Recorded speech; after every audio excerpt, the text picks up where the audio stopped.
Hi, it's Andy, and today I'm filming my April TBR.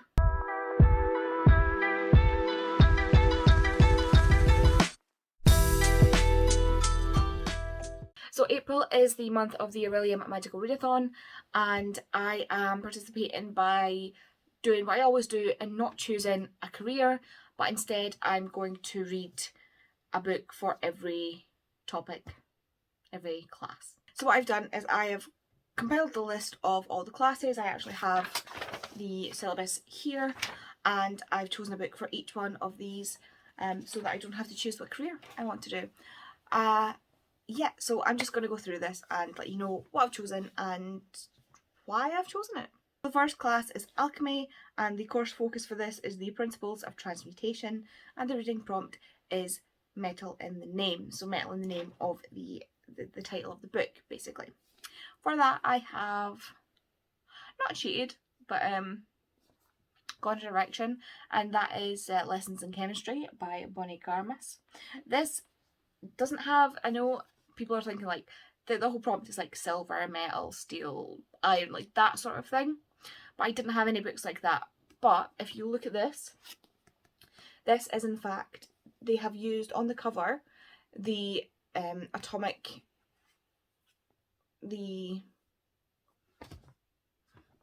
they've used the periodic atomic symbol for indium, which is a metal, and they've actually used, like, this is just basically plucked right off the table.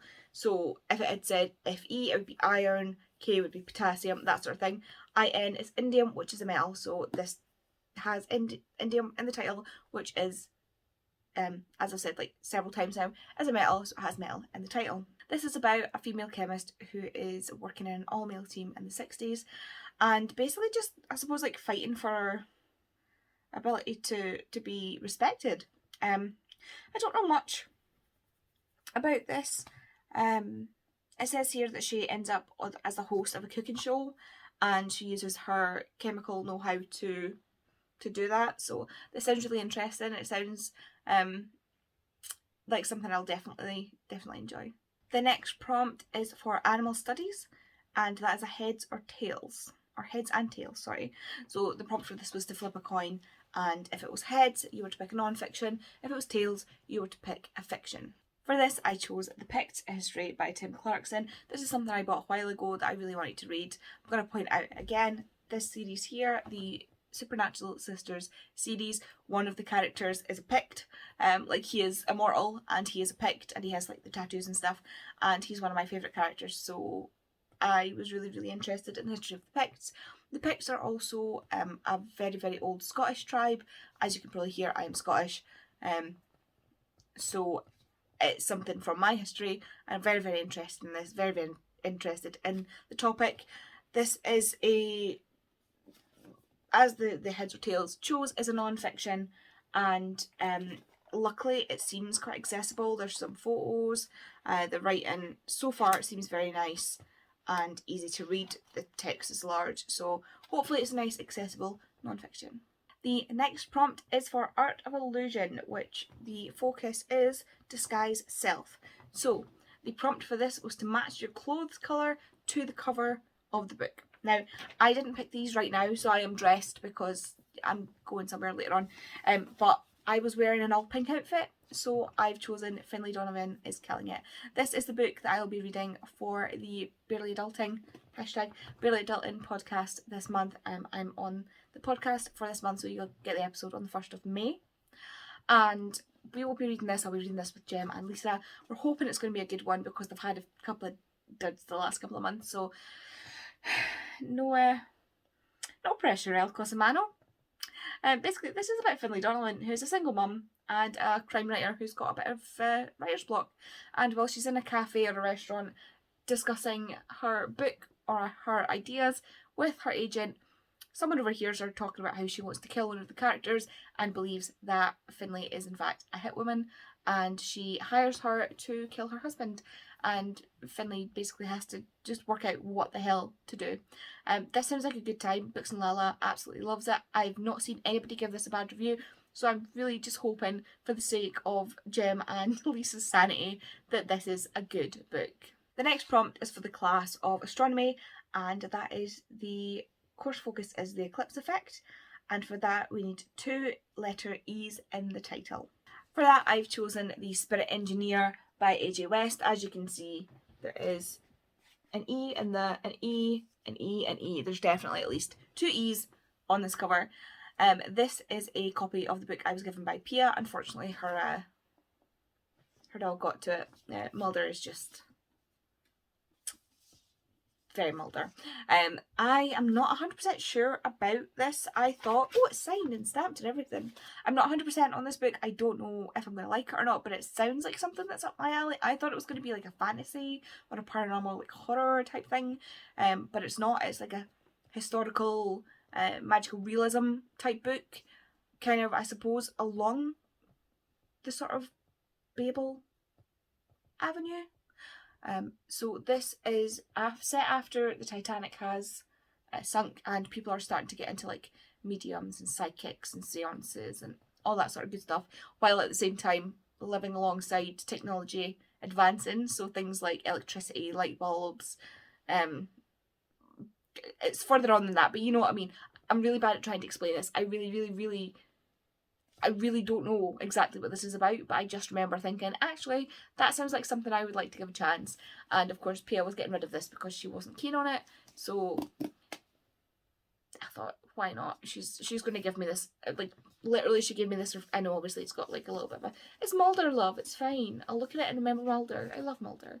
But, you know, it's a signed and stamped copy of this book that hopefully I will love. So yeah, why not just give it a try?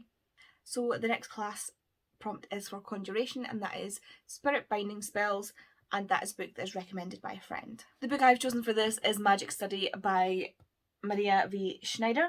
This is one of my friend Tori's favourite series of all time. I've got the first trilogy, and I've managed to squeeze all of them into this. Don't know how I've managed it, but I've managed to squeeze them all into this. So I'll be reading this trilogy in the month of April. This is about, I don't even know which one this is, I've just managed to squeeze them into wherever they fit. But this is a young adult fantasy about a character called Yelena. I honestly don't know more than that, which is terrible. I don't want to read the back because I also don't remember which one this is. I think the first one might actually be Poison Study. This is like the second one or third one. I'm not entirely sure. The next class is Demonology, and the course focus is Type Impersonators, and that is a book that is compared to your favourite. So I actually had a really hard time trying to find a book in here that was compared to one of my favourites because I don't know much about the books on my TBR, I'll be honest. You know when you do that thing where they sound good, you buy them, and then you forget all about them? That's what I've done. So I don't know much about these books, so this one was probably the hardest to fill. For this, I've chosen Read Between the Lines by Rachel Lacey. This is a big, heavy, I think possibly like indie book. Like, this thing weighs a ton. I chose this book because it is a, as far as I'm aware, sort of enemies to lovers romance that is based around books and publishing. And if that doesn't just sound like one of my favourite romance novels of all time, I don't know what does. So I'd been trying to think of something that was like Heartstopper or something that was like any of these books back here, because this is like my favourite shelf. But then I picked this up and it was a bookish romance, enemies to lovers, and I was like, oh, doesn't that sound familiar? Doesn't that sound like something I raved about?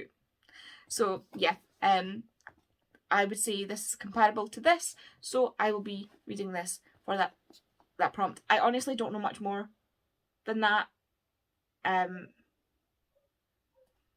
It's a bookish enemies to lovers romance. Hopefully I will like it, and it's sapphic, if you can't tell. So yeah, I'm excited to read this. The next course is for Elemental Studies, and the course focus is Botanic Controls, and the prompt for that is flowers on the cover. This one was fairly easy. I picked up The Green Lady by Sue Lawrence. As you can see, if I put it to the right place, there's a flower right there on the cover. There's also some flowers stitched into her dress. This is a historical fiction based up in Aberdeen Again, this is a Tori pick. Tori sent this to me because she thought I would really like it. Oh my goodness. My little ticket just fell out there. This is Get In. This is Fighting Back. So this is a historical fiction based in Scotland in the 1500s about someone. This came up in the discussion when we were talking about another readathon where the book had to be set in your hometown. And this was, I think that was the West End reads. And this was one that Tori had brought up, and it sounded really interesting when she was talking about it, so she ended up buying me it for Christmas because she knows how much I love historical fictions, especially historical fictions that are set in times and places that I'm not used to reading from. Normally what I read is sort of my standard historical fiction is World War II historical fictions, and I've been loving getting sort of views from the Axis forces country as well, so books set in Italy and Germany, in places like Slovakia and, you know,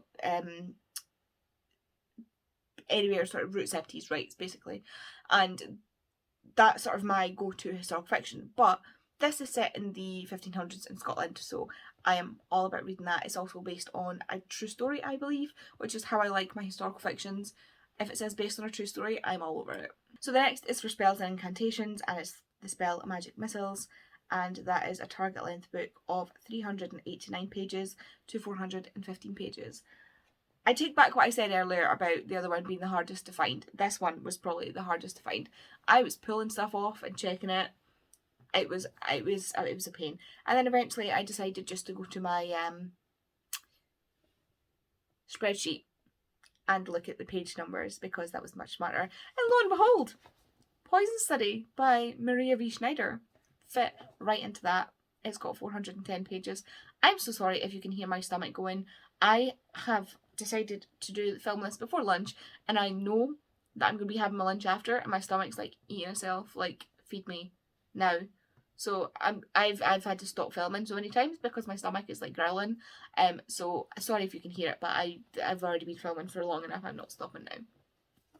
Anyway, so yes, Poison Study I believe is the first in the Yelena Zaltana novels. So yeah, the whole story behind this is that she has to decide whether she's gonna die in prison or if she's gonna become the new food taster for someone, king, emperor, commander, whatever. And but it's a young adult fantasy, so there's magic involved. I'll know more once I read it. I'm just trusting Tori on this one. And the next course is Artificery. I think I pronounced that right. And the course focus is Conduit Enhancement. The prompt is start your read with a snack. And for that I've chosen Fire Study. I told you I got them all in here. So Fire Study I believe is the second or third, I think the third in this trilogy. And I'll just make sure I start this with a snack. That's pretty self-explanatory. The next class is for Inscription, and the course focus for that is Glyph Flight, and that's a book from your top or highest shelf. For this I chose Immortality, a love story by Dana Schwartz. That is the sequel to Anatomy, a love story. I ended up not really liking this book, but it impacted me enough at the end that I decided to pick this up, and as you can see, got them both in hardback. I just wanted to show off the covers because look at them. You've got a heart in this one and then a brain. Like, come on.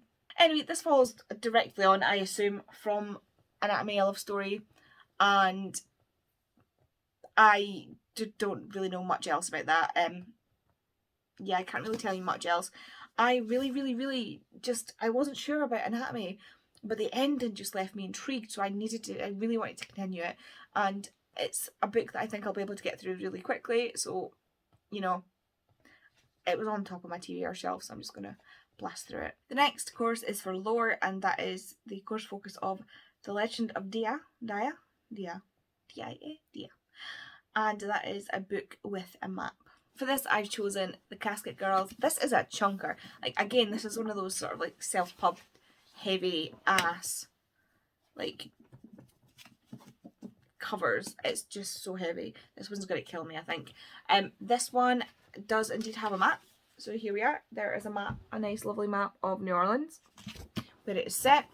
And so that's the reason behind that. I really wanted to read this. I keep being drawn to this book, so I decided to pick it up. Unfortunately, it is the first book in a series, so we shall see.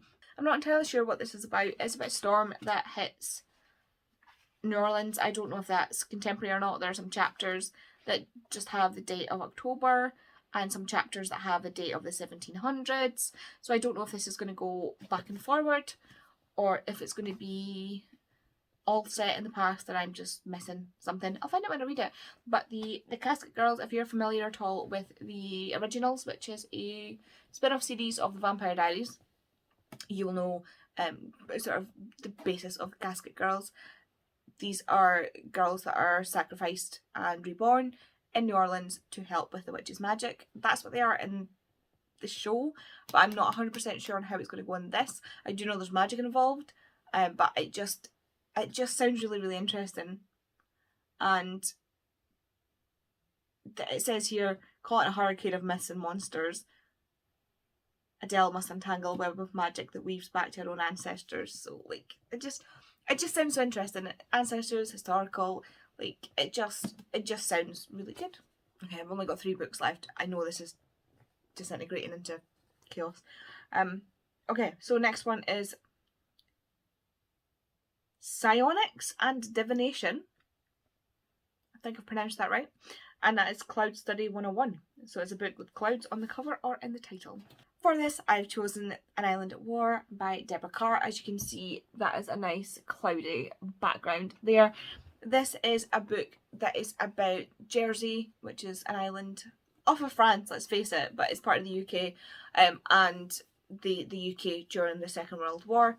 World War II historical fiction, like I said, this is my bread and butter when it comes to historical fictions. Jersey was actually invaded and occupied by the Nazis, as were a lot of the islands, Guernsey as well. As you'll know if you've read it's not there, it's over here, the Guernsey Literary and Potato Peel Pie Society book. This I think is probably going to be fairly similar. It's about one sister is left on the island and one sister is sent to the UK, and I think we go between the 2 sisters. So just comparing how life is between the 2, there's got to be more plot than that as well. That's what I'm getting from that, and that just hits a lot of my buzzwords for these sort of things. The next is for the course Restoration, and that is the course focus Oculi Cures, and that is Close Your Eyes, Shuffle and Point. Now this one just, I tried to get Hamish to pick and it all just kind of went pear-shaped, so I did it again and I basically closed my eyes, went over to my thing and picked just like it says, and for that I got the Book of Lost Names by Kristen Harwell. This is a World War II historical fiction based in Paris by the looks of things. Again, can't quite remember. So basically our main character is forced to flee Paris after the arrest of her Jewish father, and she begins forging identity documents for Jewish children to escape to Switzerland. So yeah, she's part of the resistance, and that just, again, that is just me for historical fiction. It's an interesting point that we don't get taught a lot about, and I am here for it. And the last course is Shapeshifting, and that is a form wolf for the course focus, and the reading prompt for that is a wolf in the cover, title or author's name. I've just looked over and noticed that my lighting has been going like dull and bright, despite the fact that I just have static lights on. I've closed the curtains because the sun was wreaking havoc, but I'm so sorry about the lighting, I've just noticed. Anyway, wolf on the cover. I've chosen The Snow Child by Eowyn Ivey, and that, I believe, is a wolf. It could also possibly be a fox, but to me it looks like a wolf, so I'm going with it being a wolf. This is set in Alaska in the 1920s, and it is based on an old folktale about a baby made of snow. That's all I really know about it. I've heard people talk about this sort of thing before, and again, it's a book that someone gave me like they were getting rid of. So I was like, I'll try it, see what it's like. I really enjoyed Bear and Nightingale, so I hope this is kind of on the same sort of trajectory. I am taking a bit of a chance with it because 1920s Alaska is not a time that I've read about before or a place that I've read about, so this should be interesting. But yeah, to me, I think that looks like a wolf on the cover. We all know there are wolves in America, so we'll go with it.